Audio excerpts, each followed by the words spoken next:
Вольер с гориллой всегда был любимым местом в зоопарке, но в тот день что-то изменилось. Игривая серебристо-спинная горилла Коко не проявляла своей обычной энергии.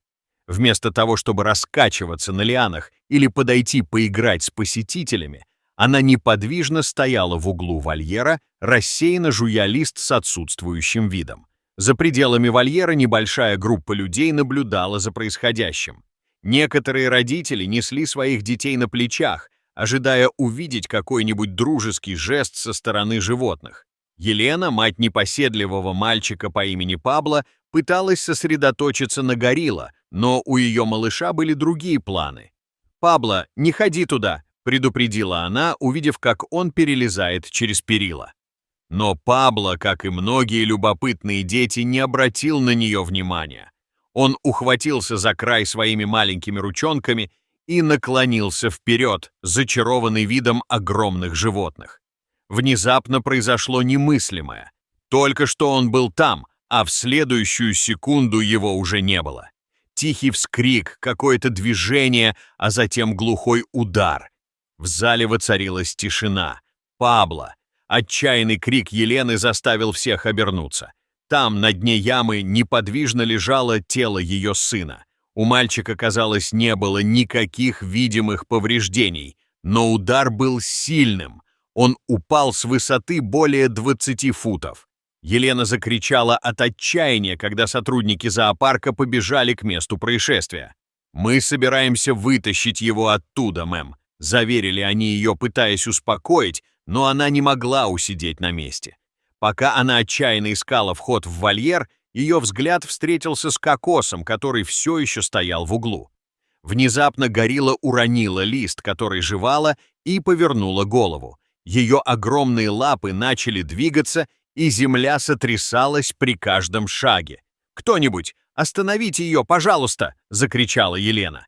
Один из охранников побежал за ружьем с транквилизатором. Мать дрожащими руками, казалось, хотела сорвать решетку, чтобы добраться до своего сына, но все замерли, когда увидели, что сейчас произойдет.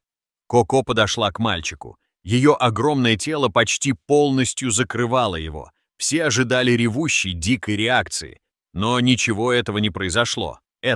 Вместо того, чтобы напасть, Коко изящно наклонилась, протянула свою гигантскую руку и с нежностью, которую никто не считал возможной, подняла Пабло и прижала к груди. Она помочилась на него, как на своего собственного сына. Некоторые из зрителей плакали, другие едва могли дышать. Елена, дрожа, поднесла руки ко рту, и тут Коко сделала нечто еще более удивительное. Она издала тихий звук, похожий на бормотание. Это было что-то вроде песни, колыбельной. Затем она прижалась губами к колбу мальчика, что показалось ей нежным поцелуем. Охранники прибыли с оружием в руках, но один из них, Андрес, остановил всех, подняв руку. «Он не причиняет ему вреда, он успокаивает его», — тихо сказал он. Пожилой работник по имени Бенито объяснил то, чего многие не знали. Несколько недель назад Коко потеряла своего ребенка. Он был болен.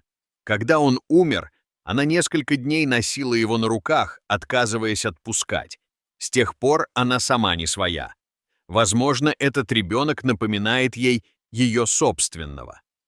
Атмосфера изменилась. Страх сменился печалью. Никто не осмеливался издать ни звука. Но момент нежности уступил место новому беспокойству. Коко не отпускала мальчика, ходя кругами с ним на руках, и она не выказывала ни малейшего желания отдавать его обратно. Однажды, когда она подошла к забору, все подумали, что она передаст его опекунам, но нет. Она повернулась и снова пошла прочь. Эксперты знали, что если они попытаются забрать его силой, она может стать агрессивной. И мать, будь то человек или животное, защищающая своего ребенка, была самой опасной вещью в мире. Затем Пабло пробормотал одно слово. «Мама!» Это был шепот, но его было достаточно, чтобы Елена заплакала еще сильнее. Ее сын был жив. Смотритель, тронутый этой сценой, сделал шаг к забору, Но это незначительное движение вызвало хаос. Коко отреагировала, оскалила зубы и в одно мгновение повернулась к скалам внизу.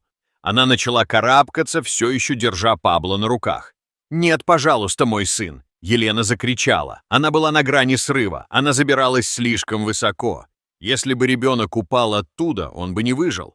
Бенито потянулся за рацией. «У нас есть шанс выстрелить. Давайте стрелять». Андрес покачал головой. «Нет, если мы причиним ей боль, она отпустит нас. Так что же нам делать?»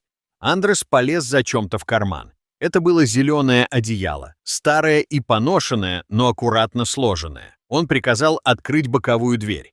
«Вы собираетесь войти?» — спросил другой сторож.